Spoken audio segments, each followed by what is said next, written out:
I watched hundreds of penalties at 1/4 speed so you don't have to. And from it, I've compiled all the best techniques, tips, tricks, everything, so that way you will score your next penalty.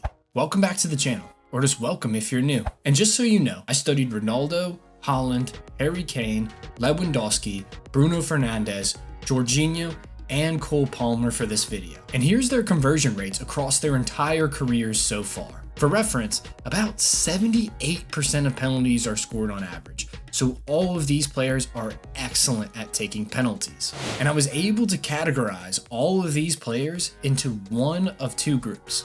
The first group is made up of players whose objective is to throw off the goalkeeper. These are players like Lewandowski, Bruno Fernandes, and Jorginho. And to be honest, before I started researching this video, I expected players like Jorginho and Bruno to have the highest conversion rates in the world. And it's because their technique is so unique, it seems flawless. I mean, they score almost every single time. What they do is a more traditional run-up all the way up until the last step. At this point, they hop to throw off the goalkeeper's timing. As they do this, they watch the keeper. And as the keeper starts to commit to one side or the other, they just pass the ball the opposite way. And it worked almost every single time for years, until one goalkeeper figured it out. Sommer baited Jorginho by faking that he was going to dive to one side, and then he dove back across the other way. This provided the blueprint for what seemed like a cheat code at the time. And because you can only shoot with so much power using this technique, it makes it more easily saved by the goalkeepers when they know where you're going to shoot.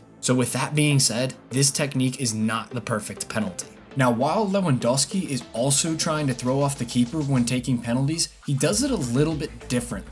Instead of hopping, he takes a slow, exaggerated step. But it does the same thing as the hop, albeit less effectively. And that's because while Bruno and Jorginho do the hop on the last step before shooting, Lewandowski does that slow, exaggerated step 2 steps before shooting. This gives him time to look up at the goalkeeper and check to see if there's any movement, but it also gives him enough time to then look back down at the ball to make sure that he's striking the ball properly. This results in his penalties having more power and more precision than Jorginho and Bruno's. But this isn't the perfect penalty either, and Lewandowski knows that. And I know this because he keeps tweaking it every few years. During his earlier years at Bayern, he would just stare down the goalkeeper, not looking back down at the ball before shooting. But then it evolved, and he included him looking back down at the ball to get a better overall quality strike on the ball.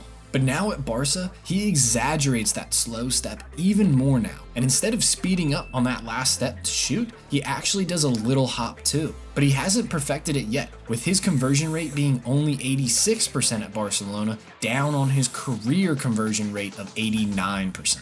And while that's a very high conversion rate, I don't think Lewandowski is the best penalty taker in recent history. With 153 goals out of 178 penalty attempts so far, I think Ronaldo is the best penalty taker in recent history. He may have a slightly lower conversion rate than some of the other players, but he's taken almost double the number of penalties in comparison to Kane, who has taken the second highest amount. And frankly, his record is skewed by some of the earlier years in his career. He hasn't missed a penalty since the 2020-2021 season, which was 4 years ago. In 3 of his first 4 seasons, he had an 83% conversion rate or lower. And at this time in his career, he tried to throw off the keeper as he took him. He didn't do this by doing a jump, but by using changes of speed like younger Lewandowski did. And it clearly wasn't working for him. His conversion rate wasn't very impressive, and Ronaldo knew this, so he changed his technique. So if it's not the fancy approach, maybe we just need to go old school. Ronaldo, Haaland, Kane,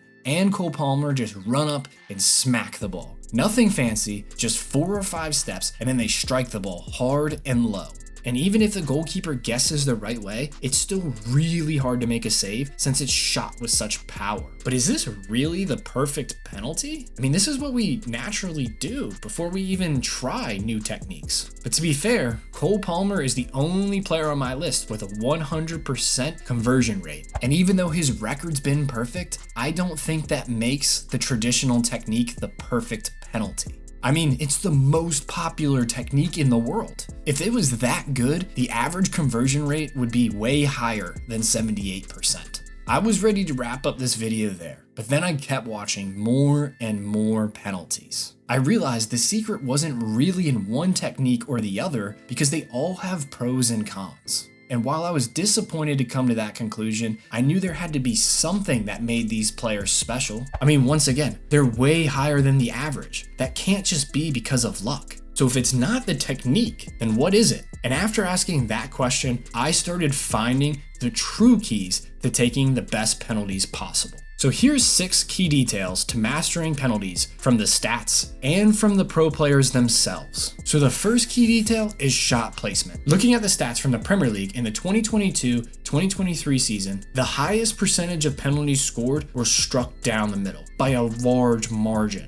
According to the analyst, 95% of penalties struck down the middle were scored, which was way higher than the average conversion rates across the Premier League, which was just 74.7%. This means that penalties taken anywhere else but the middle of the goal were only scored 70% of the time. A massive 25% less likely than if you shot down the middle. However, last season, as of mid-February 2024, the difference was much closer, with 93% of the penalties taken down the middle being converted and 90% of penalties taken anywhere else being scored too. So while penalties scored down the middle was way more successful 2 years ago, there wasn't really a significant difference between shooting in the corners and shooting in the middle more recently. Which just means to say that you can be successful aiming your penalties anywhere. Here are my key regions for taking penalties. Low and in the corners are best, since it's easy to be consistent with your strikes and are difficult to save when struck with power. This is why the vast majority of penalties are struck in this region. Also, you want to avoid the middle of the goal in reference to height, since it's a great height for a goalkeeper to make a save. If they dive to the correct side, they will easily get a hand to it. Now, aiming high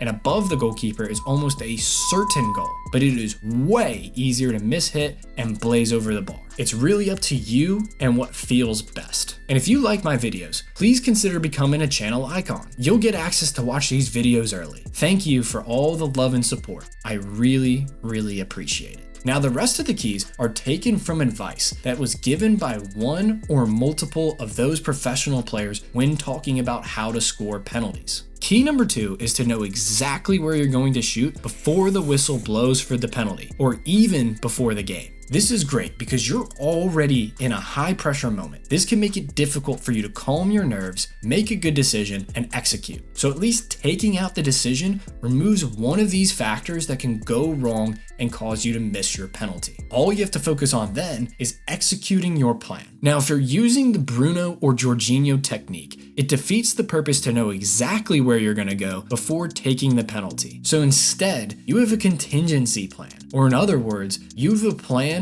for where you're going to shoot in case the goalkeeper doesn't move. That way, you don't panic when you're striking the ball. Think of it this way. I'm going to pass the ball into the right corner, but if I see the goalkeeper move or commit to one side, then I'll just pass it the other way. Key detail number 3 is the story I was telling earlier, but it's nice to hear it from the pros' mouths themselves. Don't just master one technique. If the keeper knows you're gonna hop right before the penalty, then they can plan for it and hold their ground. But if they hold their ground because they think you'll hop or slow down, and then you actually just hit a traditional penalty, their reactions will be slow, and they'll have no chance of saving a well-struck penalty. Making yourself unpredictable allows all the strengths of these penalty techniques to blossom. Like I said, if they know what you're going to do, then they can plan for it. But removing their ability to make a plan makes each penalty taking technique way more effective.